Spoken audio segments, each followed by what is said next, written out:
السلام علیکم ورحمۃ اللہ وبرکاتہ۔ اعوذ باللہ من الشیطان الرجیم، بسم اللہ الرحمن الرحیم۔ تصوف پر لکھی ہوئی کتاب اکمال الشیم پر گفتگو کر رہے ہیں، اس سے سبق حاصل کر رہے ہیں۔ آج ہم لوگ ایک اور ٹاپک پر گفتگو کریں گے جو کہ 7ویں باب کا ایک ٹاپک ہے، اور وہ ہے ذکر اور فکر کا جمع ہونا۔ ظاہر ذکر بدون باطنی مشاہدہ اور فکر کے نہیں ہوتا،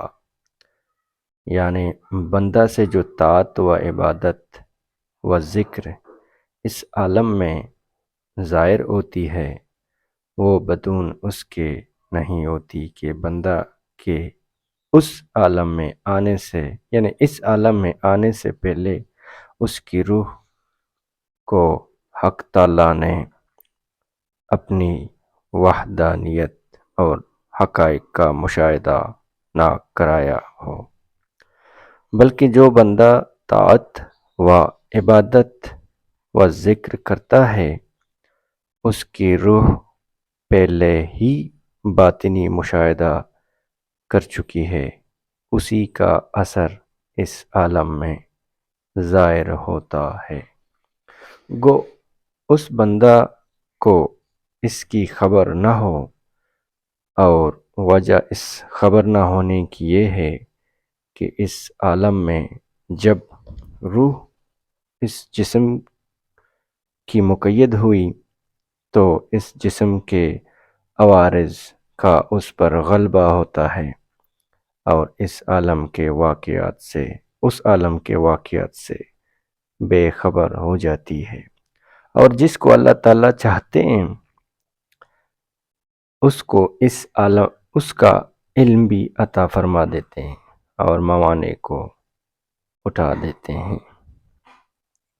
اس جگہ پر مصنف صاحب فرما رہے ہیں کہ یعنی جو شخص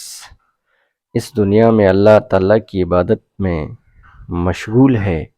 نماز پڑھ رہا ہے، روزے رکھ رہا ہے، دن رات اللہ کر رہا ہے، رضا الہی کی خاطر جو کام ہے وہ کر رہا ہے، عشق سرور دو عالم صلی اللہ علیہ وسلم میں ڈوبا ہوا ہے، تو اس کا مطلب ہرگز یہ نہیں کہ وہ صرف ادھر یہ کام کر چکا ہے، بلکہ اس سے پہلے عالم ارواح میں اللہ پاک نے اس کی روح کو یہ سارے جو ہے مشاہدے کرا دیے ہیں، اس لیے وہ شخص اس دنیا میں انہی چیزوں کو ریپیٹ کر رہا ہے۔ یہ تو ایک پروجیکٹر ہے، اصل دنیا وہی ہے جدھر سے وہ فلم چل رہی اور ایک پروجیکشن میں اس دنیا میں وہ چیز دکھائی جا رہی ہے۔ تو ایک پرانی روایت ہے کہ اللہ پاک نے ارواح بنانے کے بعد اللہ پاک نے اپنی تجلی پھینکی، ان میں سے وہ تجلی کچھ ارواح پر مکمل گری، کچھ پر آدھا گری، کچھ پر تھوڑا روشنی نما پڑی اور کچھ پر پڑی ہی نہیں۔ تو جو ارواح پر اللہ پاک کی مکمل روشنی پڑی وہ انبیاء کرام علیہ السلام کی ارواح ہیں، اور جن پر تھوڑا پڑی وہ انبیاء علیہ السلام کی جو وارث ہیں یعنی اولیاء اللہ ہیں وہ ہیں۔ اس کے علاوہ جن کو تھوڑا روشنی نے، تجلی کی روشنی نے تھوڑا ٹچ کیا، یعنی وہ روحیں ہیں جو اس عالم میں اچھے کام کرتے ہیں، نیک بندے ہیں، اور وہ روحیں جن کو اس عالم میں تجلی کی روشنی ان پر نہیں پڑی، وہ روحیں ہیں جو اس عالم میں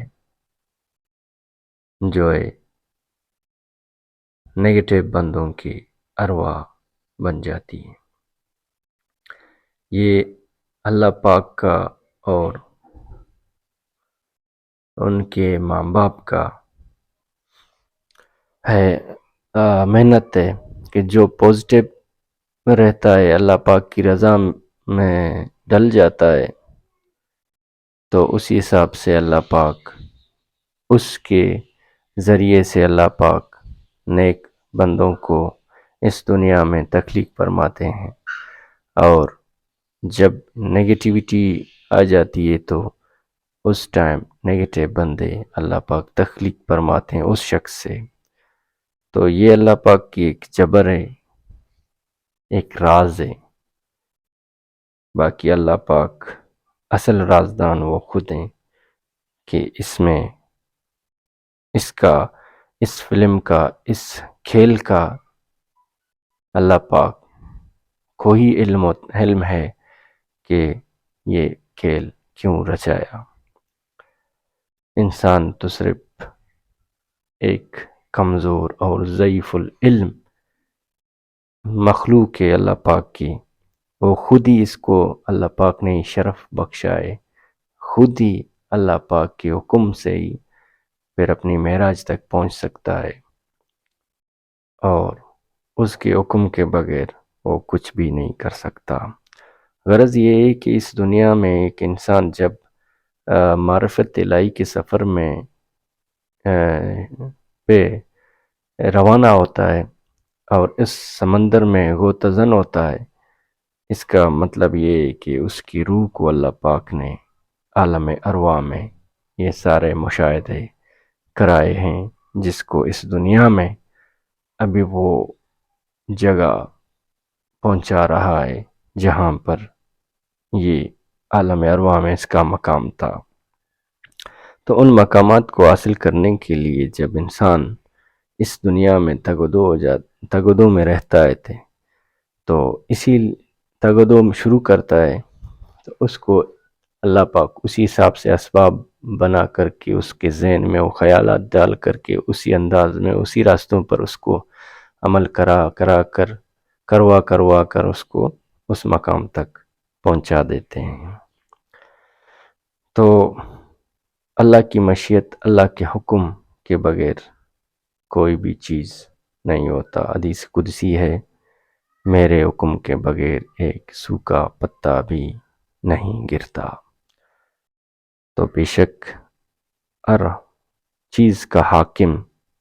وہی ہے، وہ خود بہتر جانتے ہیں، ہم لوگ تو بس ایک قلیل العقل جو ہے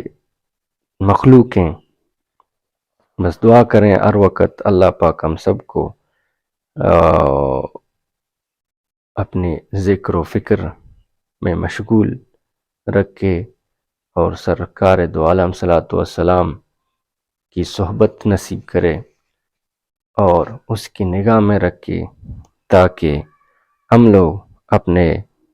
کوئی وہ مقام یعنی مقام معراج تک، احسن تکوین کے مقام تک، اور جو ہے اشرف المخلوقات والے مقام تک پہنچ سکیں، تاکہ اس دنیا میں بھی اور اگلے دنیا میں بھی سرخرو رہیں۔ دعاؤں میں یاد رکھیے گا۔ Thank you. اللہ حافظ۔